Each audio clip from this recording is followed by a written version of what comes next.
Up, guys? All right, tonight we are doing a Scott Fishbowl preview show. We got some great guests, so stay tuned.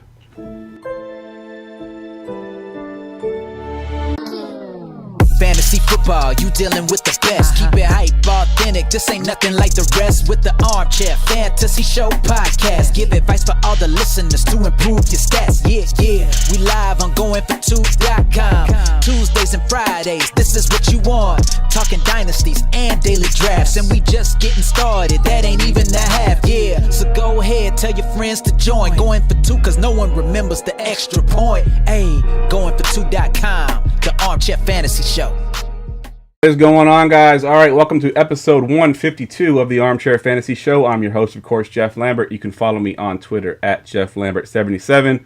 We are live on our new night every Wednesday night at 9:30 p.m. And, of course, we are on Facebook Live, Periscope, and YouTube, syndicated in all your major podcast networks, and streaming in the Going For 2 app for iOS and Android.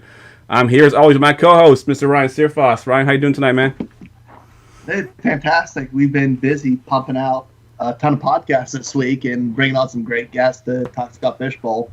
Hopefully you guys aren't sick of us yet, or of me yet. Yeah, I'll say it's mostly you. You're the one hitting those little quick hitters with the Scott Fishbowl there. You've been doing a great job with those. I've caught a couple of them, pretty good. Yeah, we've brought on nothing but just fantastic people, so it's been awesome. Awesome, good stuff. Also joining us tonight, senior writer and editor for 4for4.com. You can follow her on Twitter at the Monday Mommy. It's Jennifer, and its last name is pronounced Eakins or Eakins? It's actually Eakins. Eakins, all right. How you doing tonight, Jen? I'm awesome. Thanks for having me. How are you guys doing? Good. Right. Glad to have you. Jeff's super happy you don't have an Italian last name. Yeah, I suck with So Italian No. accent. It's I guess it's, I don't know. I've been told it's an Irishy. I married it, so it's not mine. Gotcha. You know? Okay. All right, and also joining us tonight, co-creator and owner of DynastyVipers.com, Mr. Matt Donnelly. You can find him on Twitter at Dingus4. Matt, how you doing tonight? I survived the Canada Day celebrations here earlier on with the kids, so we're moving on to the evening performance. I got the mute button ready, so if you see me hit that mute button, it's mean I'm probably yelling at someone in the background. So just bear with me on that. It's all good.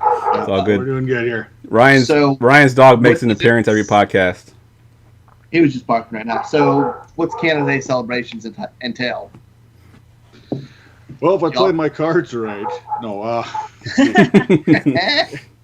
yeah, everyone's already hitting the sack here already. It's probably get them for a little bit of a nap here before the fireworks kick off, and then wake them up for the fireworks. But other than that, not really much with the new normal that we're starting to experience here. So, right. All right, so I'm gonna give you all a second to kind of give us a little bit about yourself. You know, what you do at your sites and how long you've been playing fantasy. Just anything you want to talk about. We'll go to you first, Jen. Okay. I am solely at 4for4. I do lots of things there, in front of the scenes and behind the scenes. But yeah, right now we're doing a bunch of fantasy debate articles, kind of two guys at the same ADP. One guy or gal argues for one, the other for the other. So we've been kind of doing that. As far as my fantasy history, this will be my 24th year playing fantasy football, which is pretty crazy. I started in 1996. So yeah, that's awesome. It's fun. Yeah, I mean, yeah. Long time. Yeah, I've been playing. You got me by 2 years. I've been playing since '98, and I have a league that's my main Dynasty league that's been going on since '98. It was redraft to start off, and we went to Dynasty just recently. So yeah, you got me by 2 years though. God, that's amazing. I was in one that started in 2000 that just broke up. That's kind of the longest one, but my original one went for a really long time. But you know how a lot of the guys didn't want to progress, and so it just kind of right. But anyway, that's awesome. It's funny too because goingfor2.com is our site, and we don't encourage the kicker in fantasy leagues. And when I posted in my group chat that you were coming on the show, one of my writers, I guess, that follows you, posted your article in there that you are sort of advocating for the kicker. Oh yeah, I'm all about the kicker. That's a whole other podcast and conversation that we could talk about. But yeah, I love the kicker, and it's a difference maker. People just ignore it and laugh at it. And it'll swing your weekly total 10 to 15 points if you do it right. Yeah, good call. I make sure to tag Jeff in all kicker advice all season long. He does. Oh, there's really no middle. People either hate him or love him. Yep. I finally got my league that I just talked about for 22 years to finally drop the kicker this year. So I was excited about that. We added an extra flex. So it took me 22 years to do it, but I finally got it done. All right, Matt. So tell us what you do over at Dynasty Vipers. Actually, I just try and keep everyone in line here and come up with some new ideas. Put some stuff on the website. The guys we've got going out there have done some previews of the AFC. I believe they got the North done and the North for the NFC already. That's Cal. He's been doing them. Brad, he puts out good stuff all the time. If you don't know B. Martz, he's one of those guys who puts out the content. You never hear about him. He's about 300 followers deep on Twitter. So he's one of those guys you never hear about. He does all of our technical stuff, putting the stuff on the website. So nice. The other thing I kind of divulged into the first time ever is I've always kind of joked with my league mates, and like you guys, I've been playing for a while. I think my first league started in 2000. And I always kind of joke with the guys because everyone always comes in with the magazine. We still do the old live draft where we get together in the garage for that redraft. Everyone pulls out these magazines. So I kind of was joking around, like, one of these days you're going to see my ugly mug in there. So IDP guys actually hit me up and they're like, hey, you want to help us spearhead this project? So we put together a couple of draft magazines for the rookies. And so that was kind of my big January to March, April kind of thing, getting that put together out there. And yeah, it turned out really good there. The guys over there, the crew we had putting the magazine together are second to none. So I'm really happy with how that all turned out. Awesome. Good stuff. All right, let's go ahead and just jump into the news and notes. News and notes from around the league. News and notes is brought to you by BUSR.com. Visit BURS.com /going for two to register. Get a welcome bonus for going there. Place your bets on NASCAR, MMA, PGA, and more. Obviously, NFL and NBA coming up here pretty soon. And with the news and notes, we don't have a whole lot to really talk about tonight, but there is one big piece of news that we haven't touched on this podcast yet, and that's the Cam Newton to the Patriots news. Jen, give me your thoughts on Cam Newton as far as fantasy goes, and as far as the tools or the weapons around him, too. What happens with those guys?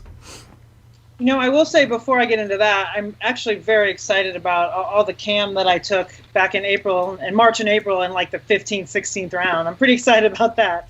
But as far as, the fantasy goes and his weapons, I think that it's funny.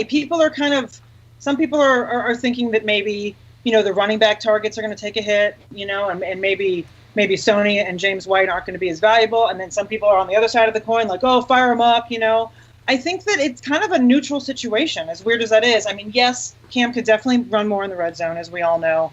But I think that, I don't know. I think that, like, Edelman and Harry, I don't know that I would, move them too far up. Any of them, really. I don't know. I'm excited about Cam, but at the same time, I don't know how much it really changes drastically. Like, we're talking, huge ADP jumps or drops in either direction. Right, yeah. I kind of agree with you there. What about you, Matt? What are your thoughts on this? Cam will be whatever Bill Belichick wants him to be. Let's put it that way right now. If Bill Belichick wants him to run the ball like a goal line back, he's going to run the ball like a goal line back. If they're going to play that dink and dunk game where Cam's been knocked on Twitter recently for not being able to hit his running backs historically. If Bill Belichick says throw James White the ball, he's going to throw James White the ball. I think Cam is a top 5 quarterback when healthy. When healthy is going to be the key here. So if he can stay right and he goes with those dink and dunks and he does that little bit of running here and there, we've seen Michelle not really pay off yet. James White in the passing game, they don't have that goal line guy, so to speak, right now, which Cam could be that guy. If they want to keep him healthy, though, that's probably not where they want to go. Yeah, good call. What about you, Ryan? I really like it, and one of the players I am excited for, Jeff kind of alluded to him, but I think the reason I'm excited is I love it for N'Keal Harry. So you kind of look at Cam's track record and the guys that he's targeted. It's always been this big body receivers. You've had Devin Funchess. Kelvin Benjamin. You've had all those tight ends. And N'Keal Harry is just as big, but more athletic than all of them. if those two get a connection, it could be huge fantasy value. So I'm trying to snatch him up late while everybody's kind of just hates last year's Dynasty 102 because he had one questionable year where he was battling injury. So I think he's somebody who's going to take a boost from it. And Cam's definitely still going to produce fantasy points. It may not be pretty, but mixed with rushing and those guys making plays, I think he can still be okay and somebody you could comfortably start. Well, the funny thing is, you mentioned the weapons and stuff. Everyone talks about how Brady's never had the receivers that he has in Tampa Bay. Newton's never had the wide receivers he's going to in New England. He's had Steve Smith for a short bit. But when you start listing off Kelvin Benjamin and Devin Funches as his top targets, that's saying something. Edelman, Harry, Jacoby Myers is even an upgrade on Devin Funches, in my opinion. So James White as well. These are the most weapons he's had. And let's not forget, I could see Bill Belichick doing something crazy that involves Antonio Brown or Josh Gordon coming back to just a piss with everyone in the NFL. Speaking of Antonio Brown, he just posted a video of him and Russell Wilson working out together, but I feel like we just can't even talk about it because I feel like Antonio Brown makes every news and notes every single week forever. Yeah, he definitely does, and I think he does that on purpose too, posting the videos just to kind of get people talking about him. Smart. Yeah. So as far as my thoughts on Cam Newton, and I kind of agree with Ryan. I think N'Keal Harry is a big boost, and I know Jen said she was happy that she bought Cam Newton earlier in the season. I'm happy that I was buying N'Keal Harry because I've been buying N'Keal Harry pretty late in most of my drafts, and now I think with Cam Newton, I think his stock does go up a little bit because he is that big body guy. We know Cam Newton's not really the most accurate quarterback, so you need that big body to kind of have that huge catch radius, which I think that Harry definitely has. So I think his stock is definitely up. As far as the James White and Sony Michel goes, I think their value stays the same. He did have Christian McCaffrey, so he made Christian McCaffrey a pretty good receiver. I think James White can fill that role. I don't think he's as good as Christian McCaffrey, obviously, but he can fill that pass catching role. Sony Michel needs to stay healthy. That's really the biggest thing. If he needs healthy, he's going to get his touches. Edelman's the one I'm a little worried about because Cam Newton isn't very accurate over the middle, and I think that's where kind of Edelman works most of his magic. So I'm a little bit worried about him, but I think Edelman will still find a way to get open, and Cam Newton will still find a way to find him, and Belichick will make sure that Edelman gets his. So I think N'Keal Harry is the biggest benefactor here for me. I think Edelman's ADP though is where it should be. It was already on the lower side. Fair point. I think that's kind of where it is. Yeah, fair point. All right, so we are here tonight to talk about the Scott Fish Bowl. I got my shirt yesterday, if you didn't already notice. I got my Scott Fish Bowl shirt on. We are all in the Scott Fish Bowl. I know Jen is pick number 12, like I am. Matt, were you 4? Is that what you are? Yeah, number 4. And Ryan has the 101 in the Transformer division. So he's gonna be getting Christian McCaffrey. So yeah, let's quickly, for the people that don't know what Scott Fish Bowl is or haven't ever played in the Scott Fish Bowl, I know we got a lot of listeners on Facebook that may not have ever heard of the Scott Fish Bowl. It's basically the biggest charity sort of fancy football tournament out there. But let's talk about the scoring a little bit, Ryan. And I know you did a spreadsheet recently that kind of compared PPR to the new Scott Fish Bowl rules. If you can kind of give us an idea of what things are different from a regular league. Yeah, so scoring-wise, he looked like he did everything to make it as even as possible, especially when it came to quarterback play and kind of separating them, which was the biggest change. So QBs get a half a point per completion, but they lose a half point for incompletion. So you see those guys like Jameis Winston, who was top 3 last year, drop into the 20s in the rankings because he wasn't accurate. Drew Brees gets a huge boost, jumps him up to QB2. Then they added half points for first downs, rushing and receiving, which obviously helps the short yardage running backs. And then someone like Lamar Jackson with that running ability, it's a huge cheat code for him as well. And then tight ends are double the points for first down and points for reception to try to even that out as well. It's super even. Your top 10 is a whole bag. You have 1 tight end, 1 receiver, 5 running backs, 4 quarterbacks. I think I did top 12, not top 10. But yeah, so you have a huge mix in there. So it gives you a lot of room to wiggle and build your team.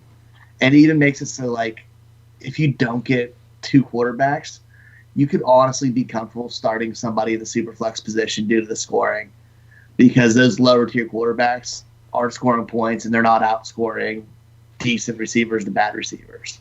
So it's super even. It's awesome this year. I want this one for every league I'm in.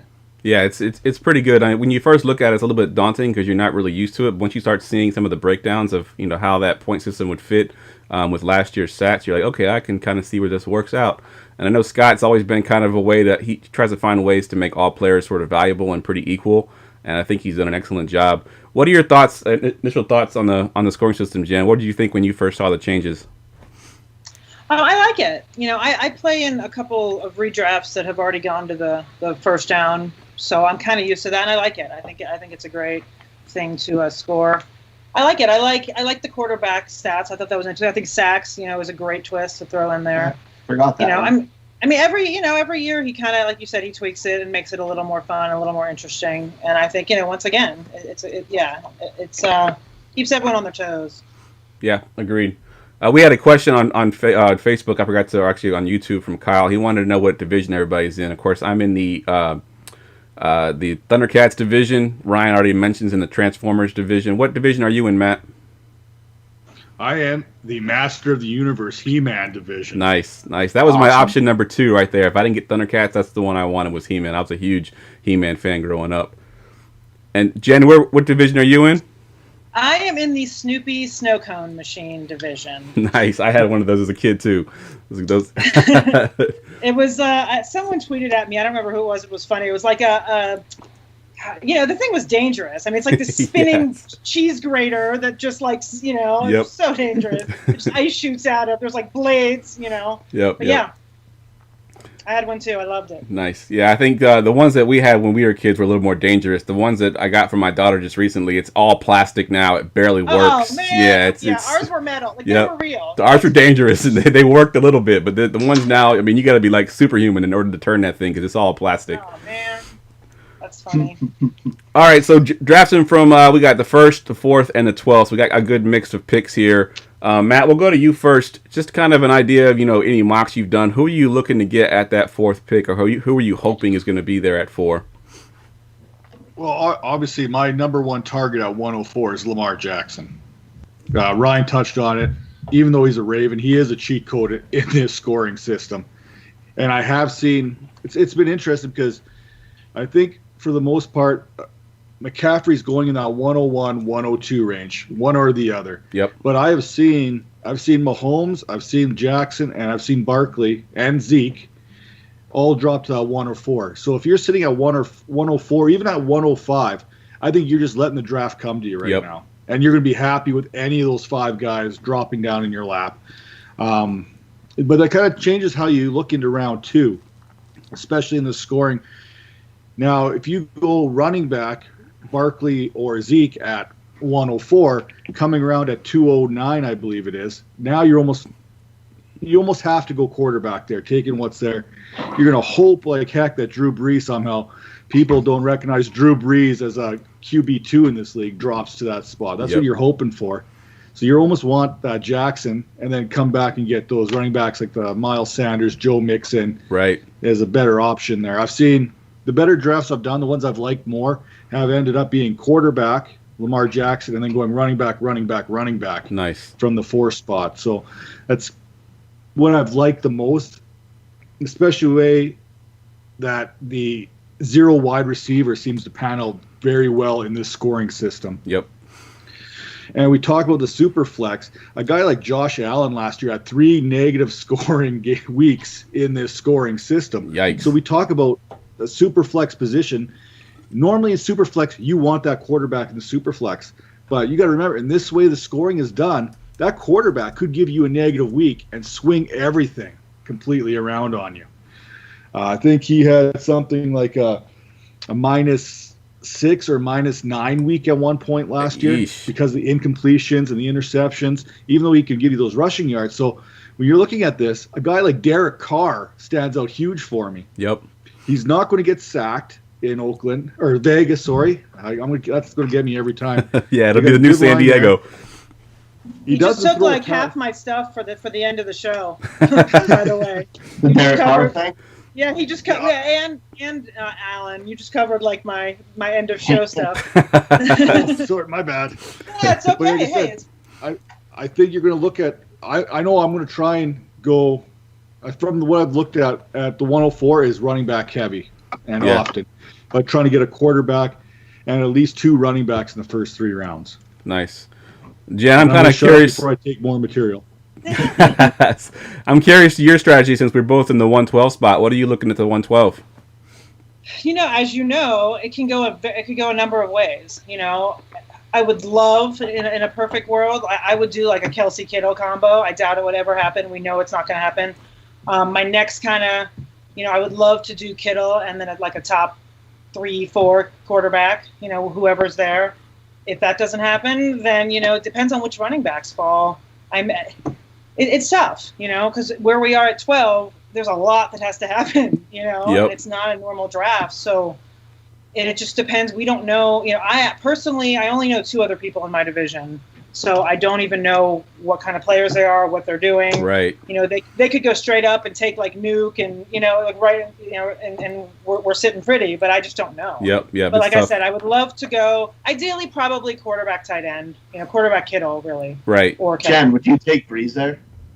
Maybe. I mean, it depends. Maybe. It's definitely in play. Yeah, I know in our 112 chat, it's been brought up quite a bit, is Breeze going there possibly at the 1-2 turn. And like we mentioned, he is the QB2 basically in the scoring format because of his efficiency and just how he doesn't throw interceptions, doesn't really throw incompletions, and that makes him such a hot commodity. But for a while there, he was kind of a hidden commodity, but I think the word is out now because he seems to be raising up in all the mocks that I've been doing. So I don't even know if he'll make it past us the 1 and 2. If you don't take him at the 1-2, he's not coming back to the 3-4 for sure. No. So doing those mock drafts. I would take Wilson there. Yeah. Sorry. I like that. I like Wilson too. He's very efficient, has a little bit of rushing upside as well. I would definitely like to have Wilson at the 1-2. Because I don't think Dak is going to be there at that spot. He Nope. may, but I don't think he would be. And I don't. Yeah. Anyway. Ryan, you got the 101. I know you've got Christian McCaffrey probably pegged in there, but who are you looking for in the second round? Yeah, I'm like 70% on McCaffrey. There's still part of me that thinks Lamar just because the way running backs have fallen in these drafts. Because I've been seeing like Aaron Jones drop in there. Yep. Austin Eckler drop in there. If I got Lamar and both of them, that could be a really good combination compared to CMC and maybe a quarterback who I'm not as comfortable with. But right now I'm still leading CMC. But second round, if I'm going McCaffrey, I'm thinking about double tapping quarterback unless somebody really good's there, because that way I can just lock it up and then load up on running backs, receivers the rest of the way. I'm not real keen on the tight end things. I've seen a lot of that in the 101 chat, and I've seen a lot of that in the mocks. But I'm thinking if I go McCaffrey, double tapping quarterback, and if I were to go the opposite way of Lamar, probably the opposite. Yeah. Like I'm gonna try to at the end. I'm gonna try to take 2 players as much as I can to try to start runs. Yeah, that's kind of why I like the 12. Is I even requested the 12 because I do like to be able to start the runs. Or if there's 2 players I'm on the fence about, I can just take both of them and just call it a day. And like Jen mentioned with the 112, it's going to be kind of dependent on what people think above us as far as who drops to us. I know in my mock that I did immediately after everything and kind of been set up. I got Russell Wilson and Joe Mixon, I think, at the 1-2 turn. And I was kind of happy with that, I guess. I mean, Mixon at the 2-1 is pretty good, and then I got Eckler at the 3, which that it's quite a drop there for him at the 3-12. So I don't know if I'll get that in real life, but I would love to have that combination for sure. So all of us, Matt, you don't. Oh, go ahead. I'm sorry. Go ahead, Matt. What were you gonna say? I was going to say, I've been in the fishbowl now for 4 years. That means I've done 4 years worth of mock drafts.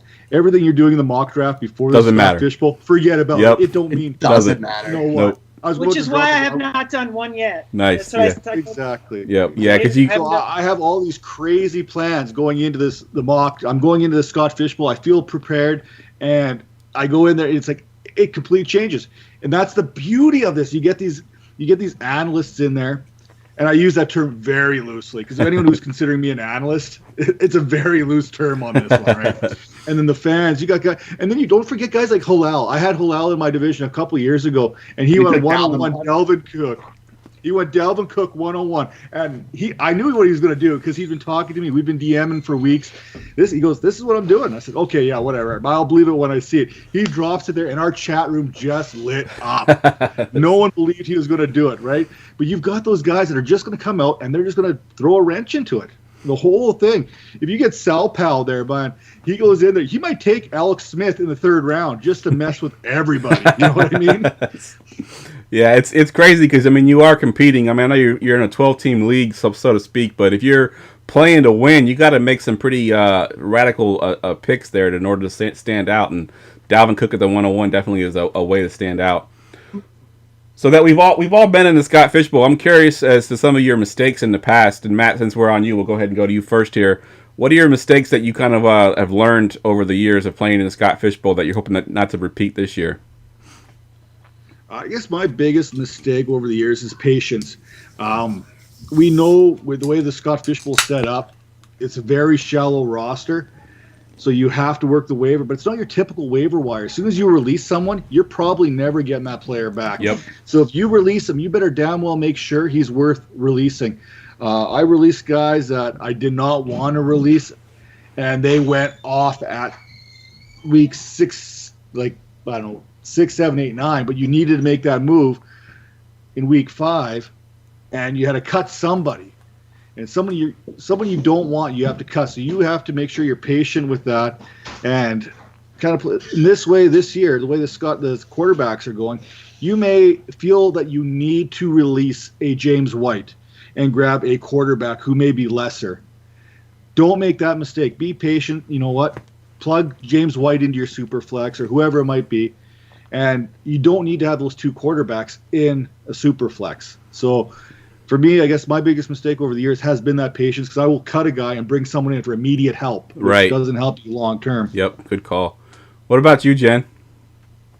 You know, it's interesting that you were talking about quarterbacks, because I think mistake I made certainly last year was kind of not punting quarterback, but just not prioritizing quarterback. And I ended up, so I had Breeze, right, who I thought, okay, I'm good. And then I had, I bought into the Trubisky hype. So I had him, and then I had Darnold. And it's like, okay, there I was, and Breeze was out, Trubisky sucked, and Darnold had mono. And I'm like, and then you go to the waiver wire, and you're looking at, you're spending $100 on like Kyle Allen or Daniels or whoever, Yep. All of a sudden you have no money, and this guy is not, and it kind of just. I mean, I know you don't need a second quarterback in the Superflex, but sometimes I got stuck with like pretty much 0. Yeah. So, I think this year I'm definitely gonna, at least prioritize it. I mean, there's a big drop, obviously, of the top, but then it's pretty deep. I mean, there's plenty of guys there, so I think that I'm gonna definitely, Anyway, that's kind of my plan. Yeah, it's funny that you mentioned that, because Kyle on YouTube just said that he blew his entire fab budget on Mason Rudolph last year. That was his mistake. So at least you didn't go through that kind of trouble. So I want to ask you, Jennifer, I actually are you looking at going for 2 quarterbacks or drafting 3? I'll definitely draft 3, all day. But I'd like to get 2 solid quarterbacks that I can count on. And then kind of at the end, go for the, the who knows, like the Mullins or someone that's just, may pan out. Because the thing is, like Matt was saying with the waiver wire, I mean, it's deep. Like there's, it's not like a normal redraft where you can grab, Haskins and there's no one on there. I mean, they're all gone. Taysom Hill, I mean, every backup, they're gone, by the 20 whatever round. So once a waiver comes around, I mean, you have to pray that there's some make crazy injury and someone that you never thought was going to starts. Because other than that, you're screwed. Yep. What about you, Ryan? What's your biggest mistakes over the years? Not going to get my guys. Like, I feel like kind of the opposite of Matt, but a different way. Like, I feel like I've tried to be too patient. And, like, last year, I was high on Mark Andrews. Anyone who's listened to the show knew that. And I just kept waiting and waiting and waiting. And then I missed them. And I did the same thing with a few guys. And I had to make concessions, and it really bit me in the ass in the long run, getting guys I didn't want.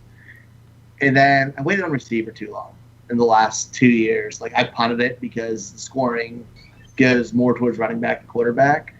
but you're starting 3 receivers. Yep. And that's why the scoring is a little bit less, and it gets completely looked over because receivers so deep, and you can get them later, but you got to start 3 still, man. Yep. That's a lot of guys, and that makes up for any scoring difference. Yep. And I'm not falling for that again this year. Yep. I think my biggest mistake, and I've done it now 2 years in a row, is, I've done a lot of these drafts where, I'm doing rookie drafts and I'm in a dynasty mindset, and I go into the Scott Fishbowl and I forget it's redraft almost. Like, you see those rookies dropping and you're like, ooh, David Montgomery's still on the board, and you draft him, but you don't realize that he's a rookie and you probably won't get that many touches, right at the bat. Last year, I think I ended up with David Montgomery, who was okay. I had Devin Singletary, who didn't really get started until towards the end of the year, but then I was out of the playoffs. So all these rookies that are dropping, I'm getting all excited for them, but then our season starts and they're not even playing, so it kind of hurts you a little bit. So I gotta forget my dynasty mindset and go into this thing as a redraft and remember that I need guys that are going to produce for me right away. Especially this year with possibly no camp, 2 preseason games. Those guys aren't getting the reps this year. Yep, good point. I might not draft a rookie. Good point. All right, I'm going to ask everybody. We'll go around the room and ask this question. Give me just one guy that you're getting that you hope you can get in these late rounds that you think everyone's going to be overlooking. Jen, we'll go to you first. Don't tip your hand too much, but give us one of your guys you're looking for. You hope to get in the late rounds. It's funny that we're segueing into this after the conversation we just had, because mine's a rookie. But I really like Antonio Gibson.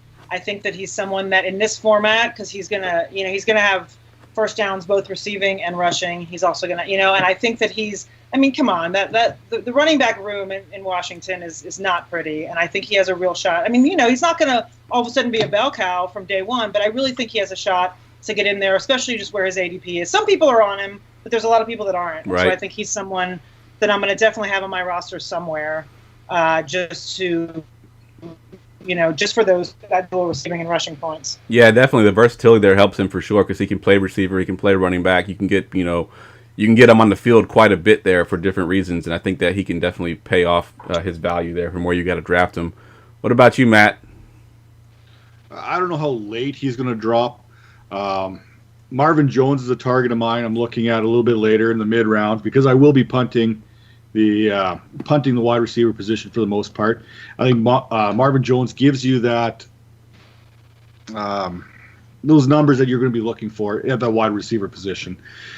A little bit later, and you can develop your running back, tight end, quarterbacks, get that all taken care of.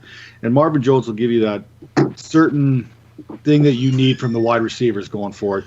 And then I'm not afraid going on with the Jennifer here and taking my rookie wide receivers late. Your Brian Edwards, your Henry Ruggs, someone later. Last year, I think DJ Chark was going in the 20th round.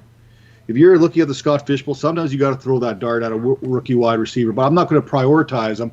And I'm like you said, in the 12th round, you're like, oh, rookie, got to grab him. No, if he's there in the 20th round, I may take a shot at Brian Edwards, a guy that's got that injury history that could emerge as the number one target in Vegas. Yep. Right? You got your deep threat in Ruggs. You've got Terrell Williams, who's essentially a number 2 or number 3 option no matter where he's been. Brian Edwards, if it wasn't for his injured foot, he could have been a first-round wide receiver. We've been talking about him. Anyone who does Devy, we've been talking about Brian Edwards for years, almost to the point where we talked about him too much, which we do with a lot of rookies. So he's a guy maybe I'm taking in the 20th round, a dart throw, and hoping for the best. Yep, I like that. What about you, Ryan? I'm kind of going boring and old. It's Latavius Murray. His role in that offense is very specific. He's going to get the short yardage carries. He's going to get the goal line carries. And with that, you get the first downs. So he had 38 first downs rushing, so he's top 24 in that last year. He is ADP super late. And with Kamara there, nobody thinks about him. He should get in the end zone. He'll get that. And if something would happen, God forbid, to Kamara, that's a huge boost, man. He could be a monster. Yep. So he's somebody I'm going to take a chance on late. And there's nothing exciting about Latavius Murray, but I'm a fan. Yep, I love it. So the guy I'm kind of looking at in late in rounds here, it's kind of the same team that Jen picked from there, the Washington Redskins. I'm going with Steven Sims Jr., the receiver there. Coming on the end of last year, him and Haskins had a real connection. There was games where he had double-digit targets, 10, 11 targets in the game. I know there's some more weapons there, and it's a new offense and everything else, but I think that Sims Jr. has got enough upside. I think he's going in like 15th or 16th round, something crazy like that. People are overlooking him.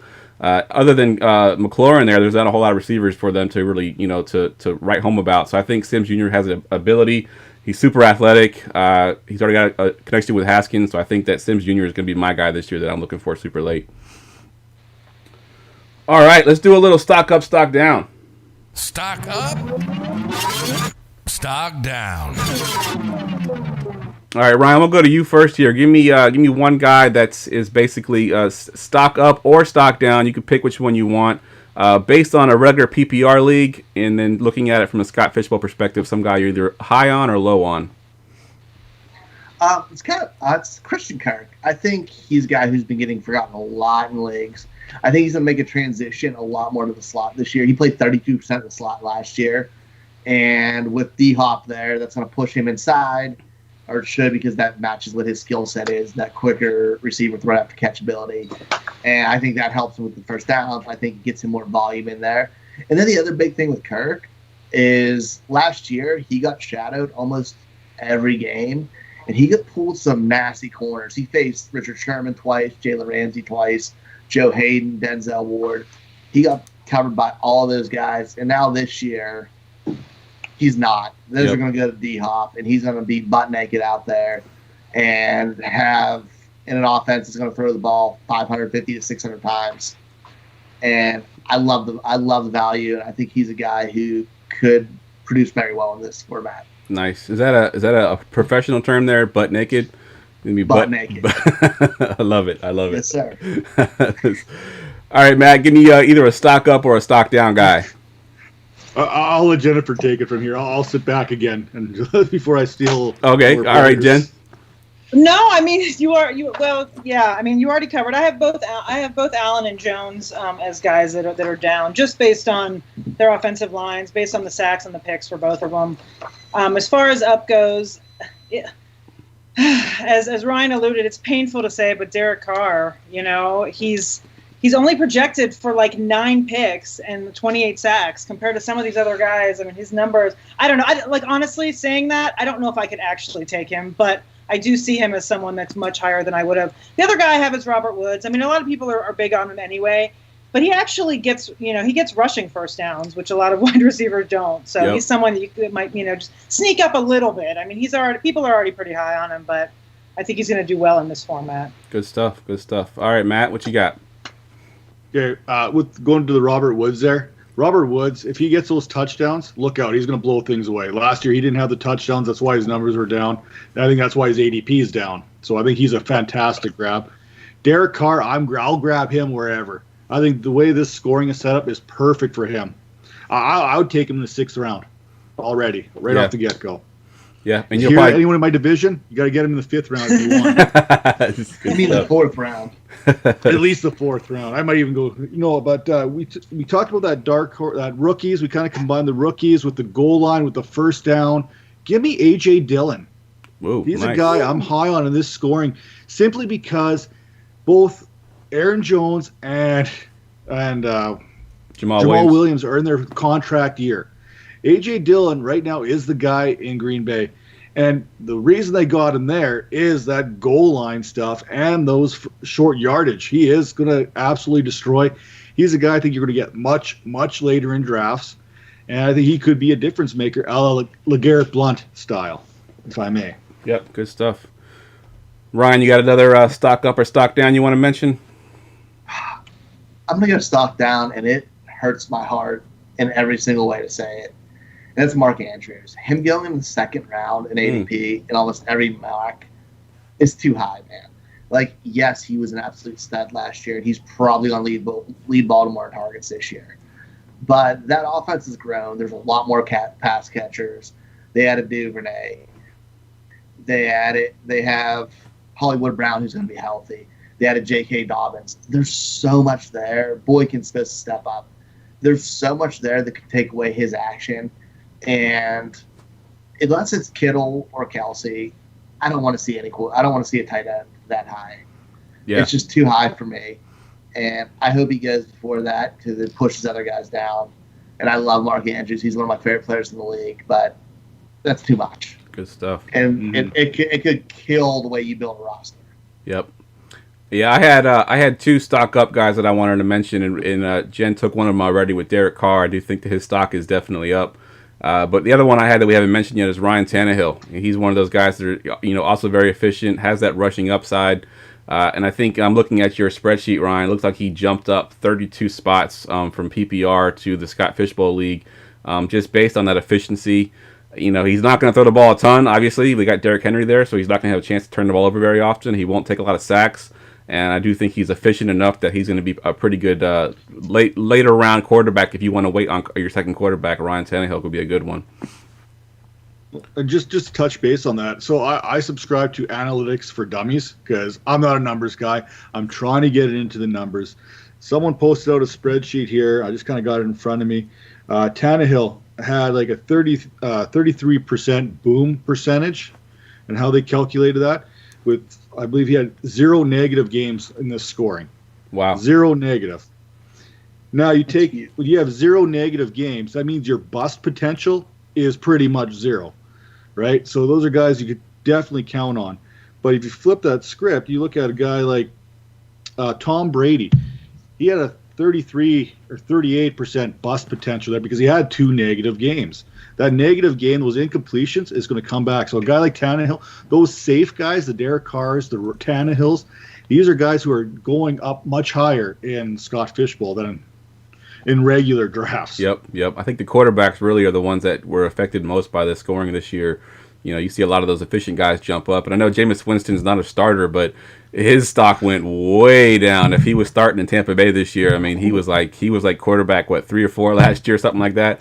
And then if you look at the Scott Fishbowl scoring, I forget how much he dropped down, but I mean, it was a humongous drop because of all those picks that he throws. He won me a redraft league last year, Winston. Nice. Yeah, I mean, he was a waiver wire. I had no intention of ever starting him, Yep. And then I ended up just rolling with him the whole way through, and he won me a championship. Yep. It's crazy how fantasy doesn't always equate to NFL. Jameis Winston wasn't a good NFL quarterback, but he was an awesome fantasy quarterback, that's for sure. All right, guys, take a quick commercial break. When we come back, we'll do some buy or sell, and then we're going to do a quick 2-round mock draft as well after the break, so stay tuned.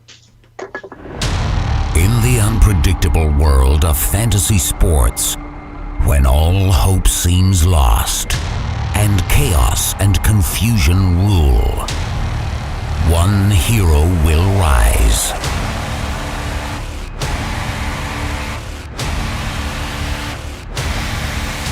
And change everything. Going for 2.com. Because no one remembers the extra point.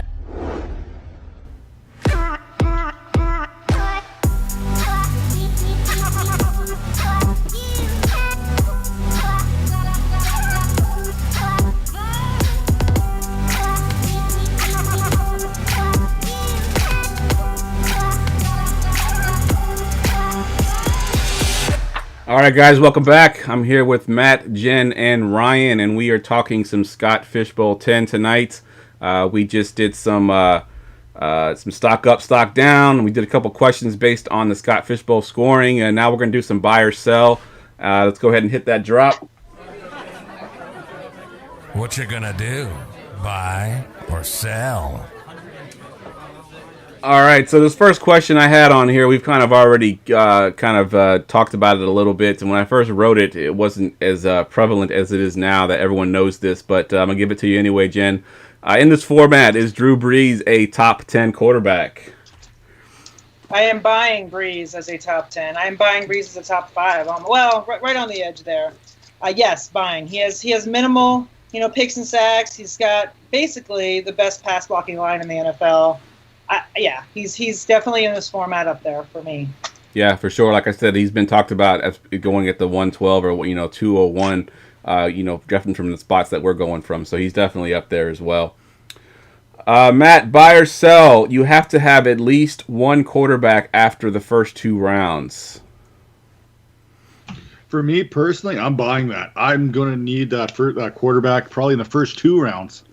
So instead of waiting the third round, I want to get at least one quarterback, 2 running backs in the first 3 and kind of let my board develop from there. Whatever happens, whatever drops to that 104, it will kind of determine how I'm going to look at things going forward. So I'm definitely buying a quarterback in the first 3. Yeah, yep, agreed. I think that you got to have at least one there. And I know one of the mistakes, I didn't talk about it in the first half there, but one of the mistakes I made a couple years ago is I went quarterback too late. I had never played Superflex before 2 years ago, and this was my first Superflex league, and I was like, wait on quarterback. That's what I always do. But, yeah, it did not pan out for me very well. I ended up with 2 very bad quarterbacks and not a very good season. So you got to get those quarterbacks, especially with the scoring this year. You got it because it even separates the quarterbacks even more, the good ones from the bad ones. So I agree. Get them in the first 2 rounds and then go from there. And Ryan, there's no way you want to be. There's no way you want to be stuck with Baker Mayfield and Josh Allen as your quarterbacks, who are both sub 62% passing percentage quarterbacks. Yep. Right, that passing percentage is going to be huge. If you got a low passing percentage, and he's got incompletions. And Ryan, did you say those incompletions were minus 0.5 or minus 1 for incompletion? You're on mute, Ryan. Sorry, I was still on break mode. Super professional. No, a completion is plus 0.5, and incompletion's minus 1. Wow. So yes, that's key. You do not want to be stuck with Josh Allen and Baker Mayfield. So you have to get that quarterback, and you have to get him early. Agreed, 100%.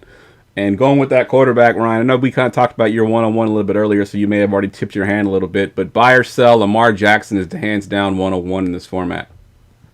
I guess it's a sell. I think just from talking to people in the 101 group, I'd say 99% of drafts of the Scott Fishbowl, maybe 95, are going to pick Christian McCaffrey number 1. I could be in the 5% just to change it up, but I think good chance of McCaffrey. But the way Lamar's game is, it's really good for this format because he doesn't take a ton of chances, he doesn't have many turnovers, and his rushing upside is absurd. So I think there's no problem with it, but I think it's going to be McCaffrey because he does everything. Yeah. I think I'd be tempted as well to take Lamar Jackson there just to be different, but McCaffrey, pretty much any format right now, I think McCaffrey is going to be the 101. All right, Jen, back to you. Buy or sell? The scoring for these tight ends, you have to get at least one tight end in those first 4 rounds. Buy or sell that? I guess I'll sell, but I feel like it's kind of in the middle. It really depends. I mean, I think you have to have a starting tight end in that first, 5 rounds. It really depends on how they fall. Yeah. But I think based on the scoring, I think you definitely don't want to kind of end up where you have, say, Ian Thomas or in the Doyle. You don't want to end up in that as your number 1 tight end. Right. So, if they're flying off the board, then you have to grab, like a Gesicki or a Jarwin or someone like that, just to make sure you have at least, a good starting tight end. But if they're not flying off the board and they're, then I personally might end up with 2 at that point, depending on who's there. Yeah. Because I happen to like a tight end. Yeah, agreed. Yeah, I think it really depends on your draft and how it goes. And if there's a run on tight ends and you got to get one, you got to get one. If there happens to be some of them that are falling out of there, maybe you could wait, 1 or 2 more rounds. But you definitely have to get a very good tight end to start off with that premium, on the first downs and on the catches too. I think you got to get one pretty early. Right. All right, Matt. I'm going to change this question a little bit because I just realized I have a typo on there, and I meant to put the number 4 instead of the number 3. So buy or sell, you have to have at least 4 QBs by the end of your draft. Buy or sell? I'm selling that. I don't think you need 4. I don't even know if you need 3 the way the scoring is set up. We talked about the incompletions being a -1. We talked about sack numbers coming into the play. If you can go out and you can get a combination of quarterbacks early, for me, at the 104, maybe say a Lamar Jackson and a Derek Carr, I may just punt quarterback after that going forward. If something nice comes into play later, by all means, but the risk of some of these guys in this scoring, the Sam Darnolds, we talked about Josh Allen had 3 negative weeks last year. Do you really want to start a guy who's going to give you a negative week, especially when you come to the playoffs? So I don't think you need 3. I definitely don't think you need 4. 4 is I'm not, unless you go and get a Taysom Hill or something like that. Right. Maybe you put him as your 4th quarterback, but No, I don't think you need 4. I don't even think you need 3, because a third quarterback, you may feel the need to start him, and that may be not a good thing. Yeah, good call. It's actually in Superflex League, I almost feel like you have to have 3, but you're right with this scoring and those, the percentage of completions coming down there. Those quarterbacks are really divided there. You got the really good ones, and then you got the ones that are going to hurt you, and you don't want to get hurt. It's kind of like defenses too, in a way. Those defenses that get negative points can hurt you. Ron, you have something you want to say? I heard you mention something. Yeah, to put that in perspective, look at the scoring. So Baker Mayfield scored less points than Mike Gesicki. Oof. Sam Darnold, who's below Baker Mayfield, scored less than Jamal Williams. Wow, that's crazy. That is crazy when you think of that. That's why I don't know if it's as important. Can I just add something? Sure. From my perspective of why we've seen the last couple of years, quarterbacks go down. A big chunk of them go down, and you end up with these random quarterbacks. And if you only have 2 and you lose 1, and there's a bye week, you don't have a quarterback. So, and the waiver wire is, it's picked over completely. Even after the draft, it's picked over. Yep. So that's my argument for having just that extra one, because we all know that, it seems like in record numbers that quarterbacks have been going down every year. Yeah, and it's getting even more and more creative. I mean, last year, the quarterback go down that had mono. And when did that ever happen before, Yeah. And with COVID at this point, yep. We got to throw that in there. Yep, exactly. All right, Ryan, one more. Might be a good one then. Go ahead. Joe Flacco may be your league winner there. Between Darnold's COVID and mono and everything, there you go. There you go. These backup quarterbacks. You like statues. Just hearing that hurts my heart. Yeah, the Ravens fan over here. Yeah, dude, hey, he was a Bronco for a bit, so I'm, that's for like 3 games or whatever. No, I know, but that's my team. That's where I live. So nice. All right, Ryan, we got one more buy or sell here. So with all the teams in the league, I think there's 1,440 teams. Buy or sell, you have to completely go off the rails on a few picks if you hope to win the whole thing. Buy or sell? I'd say to buy. I mean, completely off the rails might be an overstatement, but you have to be different. You have to build your team where you got those guys who could just blow up. You have to take the chances. So if you're getting all boring people who you really good floors, it could get you to the playoffs. The floors isn't going to win you a 1,200 team league. You have to get some guys and take some chances from the explode. You have to have that late round guy who goes off. I'm not saying take Dalvin Cook whatever all, or do something stupid early, but you have to hit and take some chances in those middle rounds. Reach up if you have a guy you like in that middle round, 8th round, and maybe higher than ADP, take them. Get them. Yep, get them. 100%. Go with your gut. Yep. Go with that gut. Yep. Don't be afraid to take a little bit of risks. Exactly. I think it's almost like a DFS standpoint. You got to have at least a couple of those guys to make you different if you want to win the whole thing. That's the perfect way to explain it. What's that old saying? You can't win a draft in the first 3 rounds, but you sure as hell can lose it in the first 3. Yep. I think you need to get those guys at the beginning that you know are going to perform, and then you got to get those darts late on, those DJ Charks in the 20th round. Yep. Those rookies that all of a sudden are going to give you AJ Brown last year. I think he was going in the 17th round in Scott Fishbowl on average. So these are guys you need to throw that dart and hope they hit. Yeah. I will tell you, I lost last year in the first 3 rounds. I can tell you right now, because I was the 1-1. I took Zeke, and then when it came back around, I took Connor and Juju. And that was the end for me. That was it. I couldn't recover. Yep. I looked at my roster last year. I made the conference finals, and I looked at my roster, and I'm like, how the hell did I survive? I had Joe Mixon, so I got killed early on. David Johnson, so my first 2 running backs were Mixon and David Johnson, and I think Thielen was my receiver in the 3rd. It was like, how did I get to the conference finals? Obviously, I had some good hits in the back end of things, but those first 3 rounds, I tell you what, if you don't hit or get good production there, you're in trouble. Yep. All right, we're running a little long here, so we're going to just do a 1-round mock draft of this Scott Fishbowl here. We're going to do 2, but I think we'll go ahead and hit the 1 here. Let's go ahead and get to that. Attention, everyone. Let's mock draft. All right, so we're going to do a quick 12-team league Scott Fishbowl scoring here. Jen, you have the 101. Who are you taking here? Am I verbally doing it, or am I doing it on here? Just verbally do it, and then I'll update as we okay. go along. Okay, I'm going to go ahead and take Christian McCaffrey. All right, pretty easy set right there. I mean, we talked about him quite a bit. You know, we know he's going there. All right, and Matt at the 102.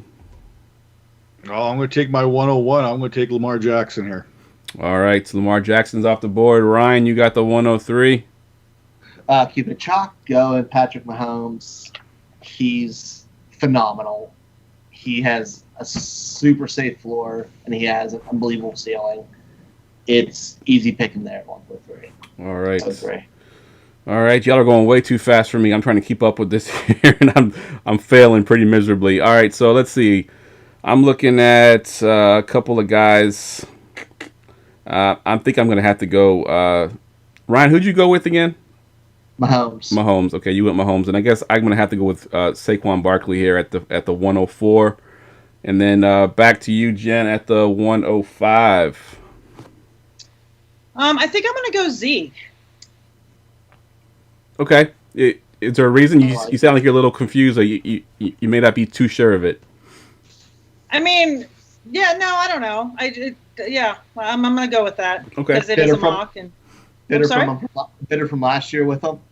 A little bit and a little bit not, but I just was kind of trying to figure out. Yeah, no, that's a good pick. I'm all about it. Go ahead. All right, going Zeke at the 105. Matt, you got the 106.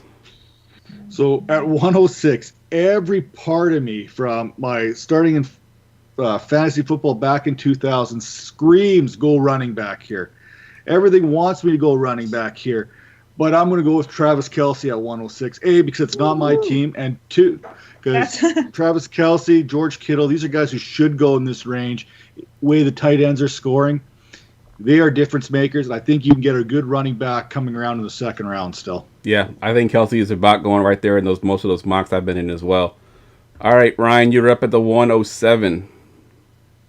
Yeah, at the 107, I'm taking Kamara. He is locked 81 receptions every year. Going 3 in a row on that. I think his carries go up. I think a lot of last year they threw more than they normally would because they're trying to get Breeze that record and keep him ahead of Brady. And I think we're going to see a little bit more Kamara this year. So I'm taking him there. All right, good stuff. And much like Matt here, I'm going to actually look at the tight end position as well, and I'm going to take my boy from my team, Mr. George Kittle, of course, at the 108. Basically, the tight end scoring jumps these guys up so much that you got to take one of them in the first round, and I would love to get George Kittle here. All right, Jan, going to you for the 109. Okay, so this is not my team, right? Like this is like I'm still drafting for some other like yeah. You know what I mean? Yep. It's weird to not think of what. Okay, so for whoever, okay, let's see.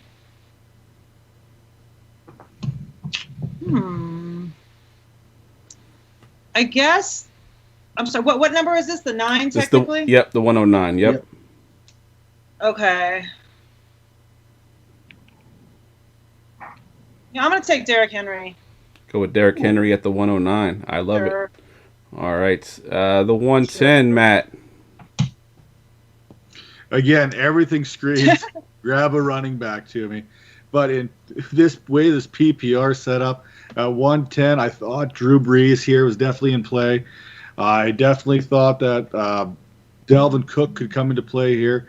But I think the safe play to make sure I don't screw this up is Michael Thomas.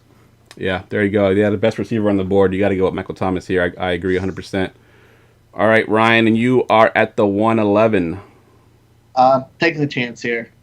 I don't think he's holding out. I'm taking Dalvin Cook. He has a ton of upside. He's a true elite back. I think there's a drop-off in talent position after him. Yeah, I think I kind of figured you'd probably go Dalvin Cook there, so I kind of was loving the fact that I can get Mr. Dak Prescott at the 112. Obviously, last year he was an awesome quarterback. He's now basically playing for a contract, so I think that he's going to have another great season this year. So give me Dak Prescott at the 112, and that'll wrap up our first round Scott Fishbowl mock draft there, and I'll make sure to post the results at the end of the podcast here so anybody who wants to kind of look at it. But now we're getting to our favorite segment of the night, one of the fan favorites. Get ready. for goingfor2.com's Forgotten Fantasy Player of the Week. All right, so we've had some good ones these past couple of weeks. So Matt and Jen, you get to come pretty strong here. Jen, we'll go to you first since Matt stole your thunder earlier in the show. We'll give you a chance to get your guy in first. All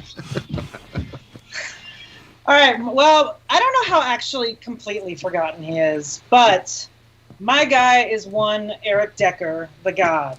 Nice. I like it. I love Eric Decker so much. Love Eric Decker so much. In This 2012, is my favorite one so far. Sorry. I got excited. I love yeah, that. I mean, honestly, in 2012, in Peyton's first season in Denver, I mean, he crushed it down the stretch, weeks 14 through 16. He had 30.3, 24.5, and 26.6 PPR points in that 3-week stretch, which is basically the playoffs. Nice. And just crushed it. So I love him. I have a huge crush on him. Nice. Fantasy-wise, not in real life. He's a total meathead. But I do love him.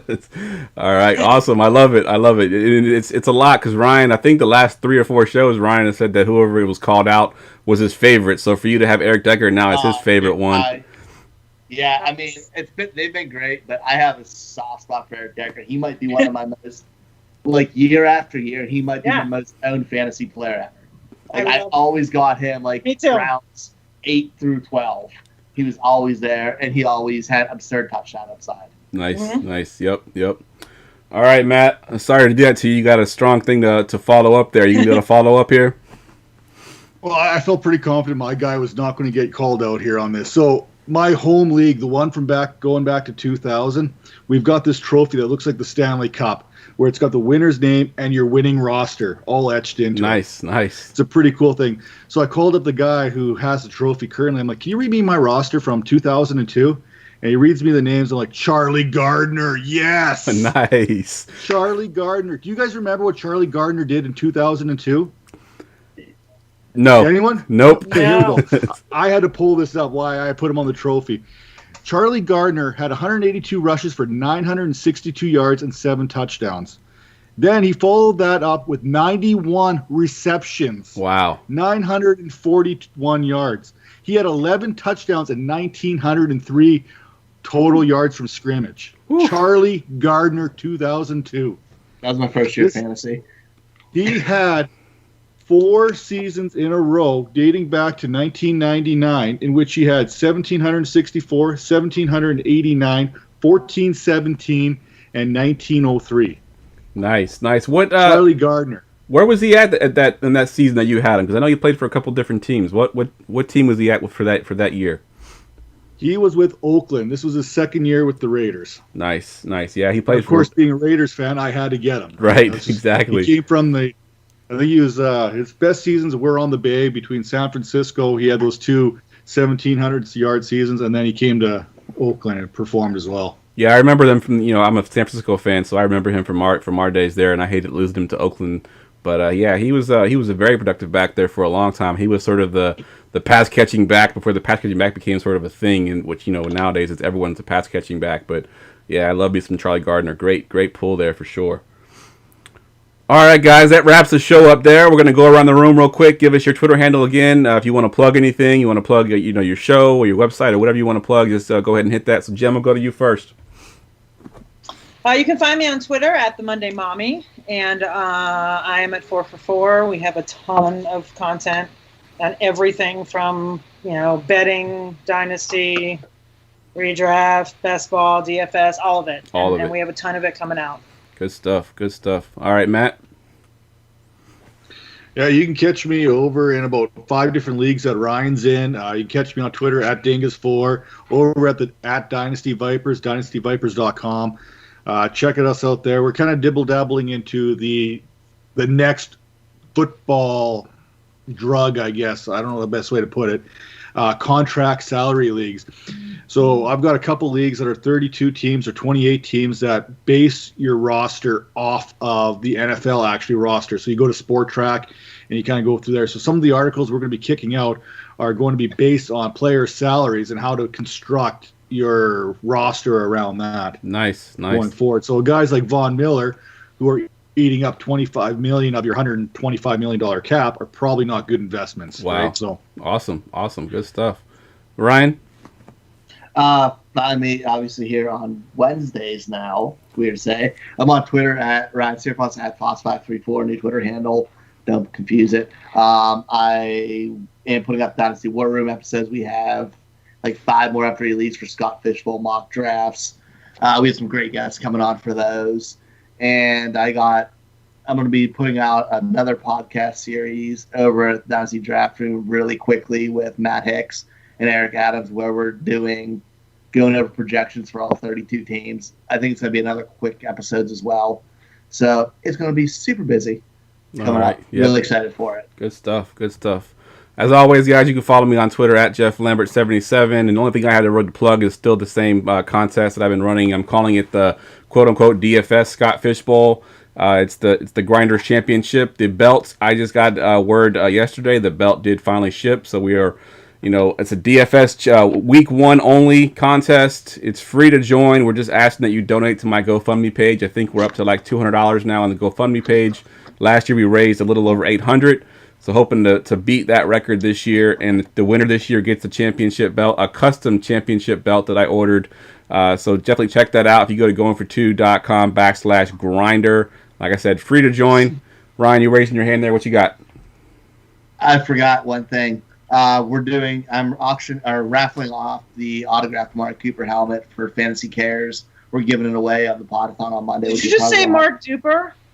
I said Amari Cooper, not Cooper. Sorry, guys. He was my favorite player growing up. I grew up in Miami, and I thought you said Mark Duper. I was like, that is the most random thing, but I love him. Sorry. No, it's Amari Cooper. It's $3 for a ticket. Makes more sense. 5 to 10. Nice. 100% goes to Fancy Cares. It's sitting right over here. So, go bid on it. Yep. It'll be fun. Good stuff. And the same thing with the Grinders Championship. It all goes to the Scott Fishbowl Fantasy Football Cares charity. So if you play DFS, definitely join. And like I said, it's free to join. We just ask you that you donate. For Jen, for Matt, for Ryan, I'm Jeff. We will see y'all next week. Bye, guys. I had my hand raised. You did.